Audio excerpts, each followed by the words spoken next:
உள்ளாட்சி அரசு செய்தியால் இணைவோம்.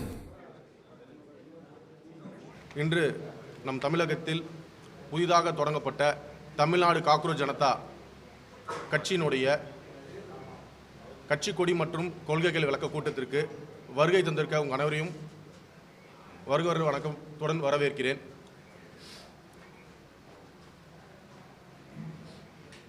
என்னுடைய பெயர் பிரம்மா பாலசுப்ரமணியம். நான் சென்னை உயர்நீதிமன்றத்தில் வழக்கறிஞராக இருக்கிறேன்.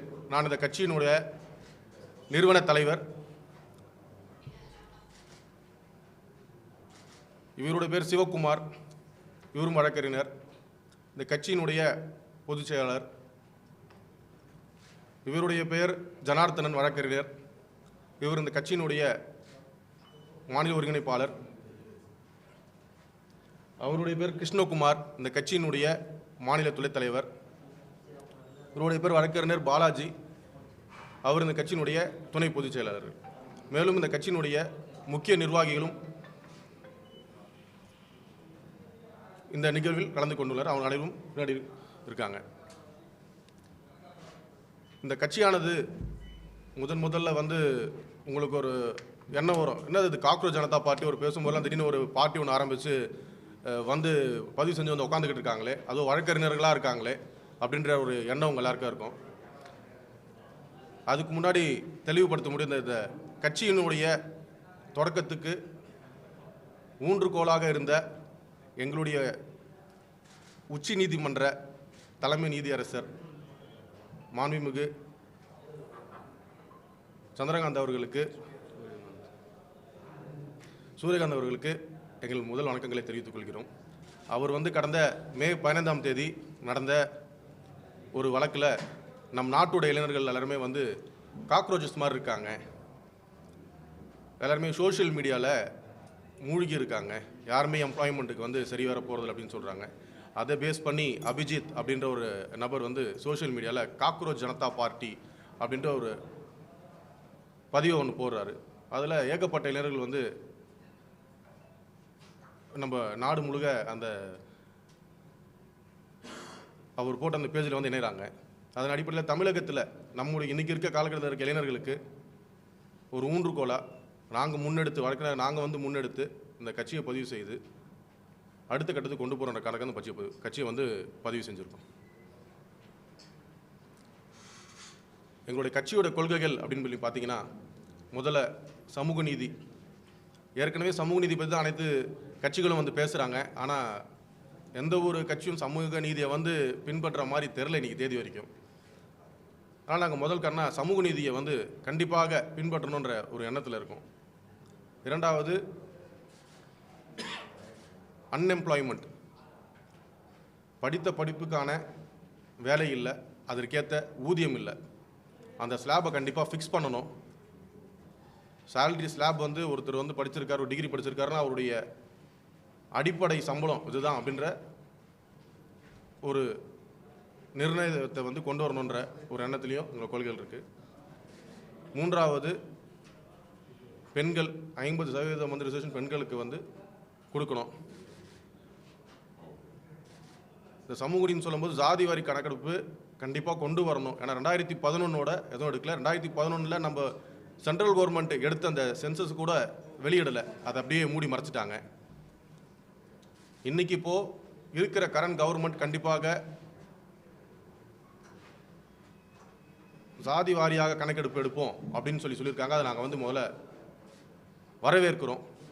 ஏன்னா அப்போ தான் ரிசர்வேஷன் தர முடியும். ஏன்னா அரசு பணிகள்லேயும் சரி, அடுத்தடுத்த கல்லூரிகளில் கொடுக்குற இடத்துலையும் சரி, இந்த ஜாதி வாரியாக கணக்கெடுப்பு எடுத்தால் மட்டும்தான் அந்த ரிசர்வேஷன் கோட்டா கொடுக்க முடியலாம், ஃபில்அப் பண்ண முடியாது.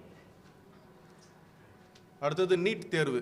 எல்லாருமே நீட் தேர்வு ரத்து செய்யணும். நம்ம தமிழக அரசு சார்பாக எல்லாரும் ஒரு ஆட்சி வரும்பொழுது கண்டிப்பாக நாங்கள் நீட் தேர்வை ரத்து செய்வோம், நாங்கள் அதற்கு குரல் கொடுப்போம் அப்படின்னு சொல்கிறாங்க. அதற்கு நீட் தேர்வை ரத்து செய்கிறோம், சாதாரண ரத்து செஞ்சிட முடியாது. ஏன்னா கீழே இருக்க லெஜிஸ்லேச்சர் நம்ம சொல்ல சட்டமன்றத்திலிருந்து அனைத்து சட்டமன்ற உறுப்பினர்களும் கையெழுத்து இட்டு மேலே நம்ம போனாலும் அது உடனே ரத்து, நம்ம மாநிலத்துக்கு மட்டும் ரத்து செய்ய முடியாது. சட்டமன்றம் மற்றும் பாராளுமன்ற உறுப்பினர்கள் அனைவரும் சேர்ந்து இது முன்னெடுப்பு எடுத்து நம்ம ஜனாதிபதிகிட்ட கொடுத்து அவங்க உத்தரவு பண்ணதுக்கு அப்புறமா நீட்டு தேர்வுன்றதை ரத்து செய்ய முடியும்.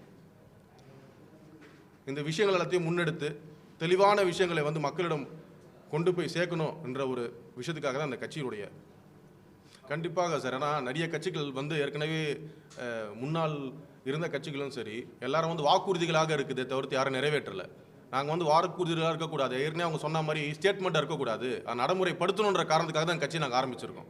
அதெல்லாமல் நீங்கள் பார்த்துட்டு தெரியும், இந்த கட்சியில் சார்ந்த எல்லாமே இளைஞர்கள் தான். நிறைய இளைஞர்கள் வந்து எப்படி வெளியே வந்து பேசுறது யார்கிட்ட சொல்கிறதுன்னு தெரியாமல் இருக்கும். ஏன்னா அதுக்கு முன்னாடி இந்த அரசியல் செஞ்ச எல்லாமே வந்து மூத்த அரசியல்வாதிகள் அவங்க சொல்கிற பேச்சை நாங்கள் தலையாட்டிக்கிட்டோம், ஆமாம் சொல்லிக்கிட்டோம் போகிற காலம் வந்து போயிடுச்சு. இளைஞர்கள் வந்து மாற்றம் வரணும். நம்ம வந்து மேல்நாட்டில் இருக்கிற விஷயங்களை மட்டும் ஆப் பண்ணி எடுத்துக்கிறோம், ஆனால் அதுக்கேற்ற கலாச்சாரத்தை வந்து எடுத்துக்கிறோம். ஆனால் நம்மளுடைய மாநிலத்திலேயே அதை மாற்றம் கொண்டு வர மாட்டோம். ஆனால் வயது முதிர்ந்தவர்கள் அரசியல்வாதிகளை நம்ம ஏன் பின்பற்றணும்? அன்றைய காலத்தில் இருந்த கூழு கஞ்சியை வந்து இன்றைக்கி காலை உணவில் நம்ம கொண்டு வர்றது கிடையாது, ஃபாஸ்ட் ஃபுட் ஆயிடுச்சு. அதுக்கேற்ற மாதிரி இன்றைக்கி இருக்க அரசியல் காலகட்டத்துக்கு ஏற்ற மாதிரி நம்மளோட இளைஞர்களுக்கு வேலைவாய்ப்பு எப்படிலாம் வரணுன்றதை அவங்க சொல்ல முடியல, அந்த விஷயத்தை கொண்டு வர மாட்டாங்க. அதற்கு முன்னெடுப்பதுக்காக அந்த கட்சி கரெக்டு சார். அமைச்சராக இருக்காங்க, எம்எல்ஏக்கள் ஆகியிருக்காங்க. இன்றைக்கி தேதி வரைக்கும் சென்னை சிட்டி விட்டுங்க, கிராமப்புறக்கார இடத்துல போய் பாருங்கள், ரெட்டை கொலை முறை வந்து இன்றைக்கி வரைக்கும் இருக்குது.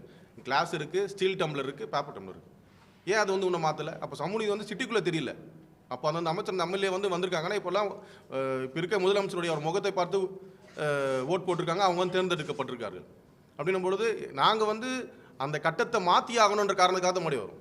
பேச்சுவார்த்தையோடு முடிஞ்சிடக்கூடாதுன்ற ஒரு எண்ணம் தான். இப்போது இன்றைக்கி இருக்க தாவேக அரசு ஆரம்ப காலகட்டத்தில் இளைஞர்களுக்கான மட்டும் இது ஒரு கட்சி. எந்த ஒரு பிரச்சனைகள் எது இருந்தாலும் பிற கட்சியிலேருந்து நாங்கள் சேர்க்க மாட்டோம், கொள்ள மாட்டோம், எந்த ஊழல்களை வந்து ஒழிப்போன்ற எண்ணத்தில் இருந்தாங்க. இன்றைக்கி அந்த கட்சியில் இருக்க உறுப்பினர்களே கொஞ்சம் வந்து அவங்களுக்கே வந்து திருப்தி இல்லை, அதிருப்தி இருக்காங்க. ஏன்னா நம்ம பிற கட்சியும் சேர்க்க மாட்டோம். ஏன்னா பிற கட்சியில் ஊழல் செஞ்சவங்களும் திருப்பி இந்த கட்சியில் வரும்பொழுது இந்த கட்சியில் இருக்கவங்க என்ன பண்ணுவாங்க? அவங்க வர போஸ்டிங்ஸ் எல்லாமே இருக்குது, பெரிய ஒரு போஸ்ட் வந்து வந்தவங்க அவங்களாம் மாறுதில்லை. இப்போது வந்து இந்த ஆட்சி அமைஞ்சு 1 மாத காலம் தான் ஆகுது. குறிப்பிட்டு சொல்ல போனால் ஒருத்தர் எல்கேஜிக்கு போன உடனே இவர் வந்து சர்ஜரி பண்ணுவாரா, நீங்கள் டாக்டர் ஆகணும்னு சொல்லி டாக்டர் ஆகிட்டாரா, ஒரு எல்கேஜி சேர்த்துன்னு சொல்ல முடியாது இல்லையா? இப்போ அவங்களை கேள்வி கேட்க எதிர்கட்சின்னு ஒன்று இருக்கணும். அந்த எதிர்கட்சியே வந்து இருக்கக்கூடாதுன்ற நிலைமையாக தான் வந்து இந்நாள் முதல்வர் வந்து சொல்லிக்கிட்டு வராரு. யாராவது ஒருத்தர் வந்து இந்த கேள்வி கேட்கணும். கேள்வி கேட்குறது எல்லாமே வந்து நாங்கள் ஏற்கனவே இந்த முதிர்ந்த அரசியல் நிறுவனங்களுக்கு வந்து குடும்ப கட்சிகள் இருக்குது, இவங்களாம் வந்து பேசுகிறாங்கன்னு சொல்லும்பொழுது யார் இந்த கேள்வியை கொண்டு வருவா? யாருக்கு மக்களுக்கிட்ட இருக்க குழப்பத்தை வந்து தீர்ப்பா? நாங்கள் வந்துட்டோம், புது அரசு வந்து புதுசாக நாங்கள் வந்துட்டோம், உங்களுக்கு எல்லாத்தையும் வந்து மாற்றம் கொண்டு வரும் செஞ்சிடும்னு சொல்கிற அந்த வாக்குறுதிகளை யார் பின்பற்றி வந்து பார்க்குறது? யாராவது ஒருத்தர் கேட்கணும்ல, கேள்வி கேட்டு அந்த இடத்த வந்து அவங்க பண்ணாங்களான்னு சொல்லி சொன்னோம்ல, அந்த இடத்துல நாங்கள் இருப்பதுக்கு அப்புறமா பார்த்துக்கலாம். தொடர்ந்து வந்து எங்களுடைய ஃபாலோவர்ஸ் வந்து மக்களுக்கெல்லாம் எழுச்சி தானே. அந்த ஆரம்ப காலத்தில் இன்றைக்கி இருக்கிற அரசை வந்து நிறைய பேர் சாடி பேசுனாங்க, இவங்க வரவே வராது, இந்த அரசுக்கு வந்து இந்த டிவிக்கு கட்சின்றதே இடம் தெரியாமல் அழிஞ்சு போயிடும், இவங்களாம் வந்து இந்த நாட்டை வந்து ஆள முடியாதுன்ற அவ்வளவு பேருக்கு சொல்லியும் இன்றைக்கி டிவிக்கே கவர்மெண்ட் ஆட்சி அமைச்சிருச்சு. ஏன்னா அவங்க சொன்ன அந்த விஷயங்கள் எல்லாத்தையுமே வந்து மக்கள் ஏற்று வேண்டாம், 2 திராவிட கட்சிகளும் வேணாம்ப்பா, புதுசாக ஒரு கட்சி வேணும், நம்மளுக்கு மாற்றம் வேணும் தான் அந்த கட்சியை வந்து தேர்வு செஞ்சுருக்காங்க. ஆனால் அந்த கட்சியில் வந்து உட்கட்சி சில விஷயங்கள் நடக்கும்பொழுது அதை பின்பற்றுறதோ இல்லை அவங்களோட வாக்குறுதிகள் நிறைவேற்றுறதுக்கு யாராவது ஒருத்தர் பின்பற்றி தான் ஆகணும். ஏற்கனவே பிற கட்சியிலேருந்து திருப்பி இந்த கட்சியில் சேர்றவங்க அதை அமுல்படுத்த விடமாட்டாங்க. அதை நாங்கள் வந்து ரெகுலரைஸ் பண்ணி கொண்டு வரதுக்காகவும் மேற்கொண்டு ஏதாவது தவறுகள் நடக்காமல் இருக்கிறதுக்காகவும், அப்படி தவறுகள் தான் மக்களோட மக்களாக நின்று களத்தில் போராடுவதற்காக அந்த கட்சி ஆதரவு பேசலை. அவங்க வந்து சொன்ன விஷயங்களை வந்து முன்னெடுக்கலைன்னா நாங்களும் வந்து மக்களோட மக்களாக களத்தில் நின்று போராடுவோம்னு சொல்லி சொல்கிறேன். ஒரு 3வது மனிதர், அதாவது ஒரு டிகிரி படித்தவர் நீதிமன்றத்துக்கு வந்து அணுகணும் அப்படின்னா ஒரு வழக்கறிஞர் மூலியமாக தான், ஒரு அட்வொகேட் மூலியமாக நீதிமன்றத்தை அணுக முடியும். நாங்கள் வழக்கறிஞராக இருக்கனால நீதிமன்றத்தின் மூலியமாக எந்த ஒரு விஷயம் நீதிமன்றத்தை நாங்கள் அணுகி வழக்கு தொடுத்து அந்த வழக்கு மூலியமாக மக்களுக்கு தெளிவாக தெரிய வச்சு அது மூலம் வெற்றி காணுவோம். சாலையில் இறங்கி ஆர்ப்பாட்டம் செய்கிறதும் போராட்டம் செய்கிறதும் அமைதி வழியில் வந்து பண்ணுறது, மக்களுக்கு இந்த குறைகள்லாம் இருக்குது, இந்த விஷயங்கள்லாம் தப்பு பண்ணியிருக்காங்கன்னு சொல்லி காட்டுறதுக்காக ஆர்ப்பாட்டங்கள் போராட்டங்கள். அதுக்கு அடுத்த கட்டமானது நீதிமன்றங்கள் இருக்குது. காவல் நிலையத்தில் புகார் தரணும், நீதிமன்றத்தில் வழக்கு தொடுக்கணும். ஆர்ப்பாட்டம் மட்டும் பண்ணாலே வந்து அரசு செவிசாச்சு அந்த விஷயங்களை மாற்றிடுமா? நீதிமன்றத்துடைய உத்தரவு படி தானே வந்து அரசு செவிசாய்க்க முடியும். ஒரு நம்பர் ஆஃப் பீப்புள் வந்து ரோட்டில் நிற்கிறாங்க சொல்லிட்டாங்கன்னும் போது அரசு ஐயோ மக்கள் வந்து ரோட்டில் வந்து போராடிட்டாங்கன்னும் போது அந்த விஷயத்தை அந்த நேரத்துக்கு நிப்பாட்டுவாங்க. அது எப்படி மாற்றுவாங்க? நீதிமன்றத்து மூலியமாக அணுகி நீதிமன்றம் உத்தரவு போட்டு அந்த விஷயத்தை அரசு பண்ணி தானே ஆகணும். போராட்டமே தேவையில்லைன்னு சொல்லலை. நாங்கள் போராட்டமாக பண்ணுவோம், ஆர்ப்பாட்டமாக பண்ணுவோம், அமைதியான முறையில். அது ஆர்ப்பாட்டம் போராட்டம் பண்ணாலும் ஒரு சில இப்போ வந்து அரசாங்கம் வந்து போராட்டம் பண்ணுறாங்கன்னும் போது ஸ்டாப் ஆர்ப்பாட்டம் நாங்கள் வந்து செய்ய மாட்டோம்னு சொல்லலையே, மக்களோடாக நின்று களத்தில் போராடுவேன்னு சொல்கிறேன். அது அடுத்த கட்டமாக நாங்கள் வழக்கறிஞர்கள் நாங்களே அந்த வழக்கை தொடுப்போம்னு சொல்கிறோம். ஏன்னா இப்போ ஒரு கட்சி செய்கிற இருக்காங்கன்னா அதுக்குன்னு வழக்கறிஞர் அணி இருக்கும். அந்த வழக்கறிஞர் அணி வந்து அவங்க சொல்கிற விஷயங்கள் எடுத்து வழக்கு தொடுப்பாங்க. இப்போ நாங்கள் இன்னொருத்தர்கிட்ட போய் நாங்கள் எனக்கு வந்து இது மாதிரி இருக்குது ஆலோசனை கொடுங்கன்னு சொல்லி கேட்க போகிறதில்ல, நாங்களே வழக்கு நேராக தொடர்ந்துருவோமே. நீங்கள் சொன்ன மாதிரி கம்யூனிஸ்ட் கட்சிகள் வந்து நிறைய போராட்டம் நடத்தினாங்க, செஞ்சாங்க. இன்னைக்கு காலகட்டத்தில் அவங்களே வந்து இன்னொரு கட்சியை வந்து நாடி தானே போகிறாங்க. தனிப்பட்டு செயல்பட்டு நிற்கலையே மக்களுக்காக நான் போராடினேன் அன்னைக்கு, இன்றைக்கும் போராடுறேன். ஆனால் எந்த கட்சி எந்த அரசு வந்து ஆளுதோ அந்த அரசு கூட நாங்களும் வந்து கோஆர்டினேட் பண்ணி போயிடுவோம் தானே போகிறாங்க. அப்போது அவங்களுக்கு தேவை பதவி சீட்டு, தனிச்சா செயல் பண்ணுன்ற எண்ணம் இல்லாமல் போயிடுதில்ல. நாங்கள் தனிச்சா செயல் பண்ணுற எண்ணத்தில் தான் இருக்கோம். எடுத்த உடனே இப்போது நீங்கள் கேட்ட மாதிரி இந்நாள் முதல்வர் வந்து ஒரு நடிகர், அவர் மாதம் தெரிஞ்சால் நீங்களே சொல்கிறீங்க. அதுக்கு முன்னாடி இந்த இவர் எடுங்க, பெரியார் எடுங்க, ஒரு அண்ணாதுரை எடுங்க, முன்னாடி இருந்த கலைஞர் எடுங்க, எல்லாருமே வந்து போராடி விஷயங்களை வந்து பேசி மக்களுக்காக களத்தில் நின்று போராடினவங்க தான் வந்திருக்காங்க. நாங்கள் நடிகர்கள் இல்லை நீங்கள் சொன்ன மாதிரி. ஆனால் மக்களுக்காக நிற்போன்ற துணிவு இருக்குது, தைரியம் இருக்குது, இளமையும் இருக்குது. நாங்கள் ஒன்றும் ஒரு 50 வயசுலேயும் 60 வயசுலேயும் வந்து கட்சி தொடங்கலை. எங்கள் எல்லாத்துக்கும் வந்து 35-40 வயது தான் இங்கே உட்காந்துருக்கு அத்தனை பேருக்கும். அப்போ எங்களுக்கு நிறைய காலங்கள் இருக்குது, தைரியம் பண்ணி போராட முடியும். நோய் போட்டோட யாரும் முடங்கி உட்காந்துட மாட்டோம். அதே மாதிரி யாருக்கும் பயப்படவும் மாட்டோம். சேம், அதாவது அங்கே இருக்க டெல்லியில் இருக்க அந்த சிஜேபின்ற பார்ட்டி வந்து ரெஜிஸ்ட்ரேஷன் பண்ணாமல் அவங்க வந்து தொடர்ந்து ப்ரொடெஸ்ட் பண்ணுறாங்க. நம்ம தமிழகத்தில் இந்த கட்சியை வந்து ரெஜிஸ்டர் பண்ணி இப்போ அவங்க எடுத்துக்கொண்டு போகிற முன்னுரிப்பு என்னென்னா, நீட் வினாத்தாளை வந்து கசிய விட்டுட்டாங்க. அதனால் மத்திய அமைச்சர் தர்மேந்திர பிரதானை வந்து பதவி விலக செய்யணும்னு சொல்லிட்டு அந்தந்த மாநிலத்தை பண்ணுறோம்னா சென்னையில் வரல. ஆனால் டெல்லி 20ஆம் தேதி முடிச்சதுக்கு அப்புறமா சென்னைக்கு வர்றதுக்காக அபிஜித் வந்து சொல்லியிருக்காங்க. நம்மளும் அதே தான் வந்து சொல்கிறோம். இப்போ நீட்டுன்னு சொல்லி பார்க்கும்பொழுது குழந்தைங்களை வந்து நீட் எக்ஸாம் எழுதும் பொழுது அவங்கள வந்து ஃபிசிக்கல் அப்யூஸை சொல்லப்போனால் ஒருத்தரோட ரைட்ஸ், ட்ரெஸ் போட்டு போகிறது, கையை கிழிக்கிறது, தலைமுடி அவுத்து பார்க்குறது, கம்பளை அவுக்குறது, இதெல்லாம் வந்து பண்ணக்கூடாது. கான்ஸ்டியூஷன் தெளிவாக இருக்குது. எக்ஸாமினேஷன்ஸ் வந்து நீட்டுக்கு மட்டும் இது பண்ணுறாங்க. எவ்வளோ வந்து அரசு தரப்பு எக்ஸாமினேஷன்ஸ் இருக்குது, யூபிஎஸ் இருக்குது, டிஎன்பிசிஸ் இருக்குது, அதனால ஏன் அந்த மாதிரி பண்ண மாட்டாங்க? இது யாரோ ஒருத்தர் கேள்வி கேட்டிருக்காங்களா? குழந்தைகள் தானே, பிலோ 18 இயர்ஸ் இருக்கவங்க எல்லாத்துக்கும் வந்து உடல் ரீதியாக கை வைக்கக்கூடாது. நான் வந்து இல்லை பொம்பளை பிள்ளைங்களை வந்து நாங்கள் பொம்பளை பிள்ளை போலீஸ் வச்சு தான், உமன் போலீஸ் வச்சு தான் செக்அப் பண்ணி அனுப்புகிறோம். எதுக்கு நீங்கள் செக்அப் பண்ணுறீங்க? அது வந்து பக்கா அபியூஸ் இல்லையா? இது யாராவது ஒருத்தர் சொல்லியிருப்பாங்களா இது வரைக்கும்?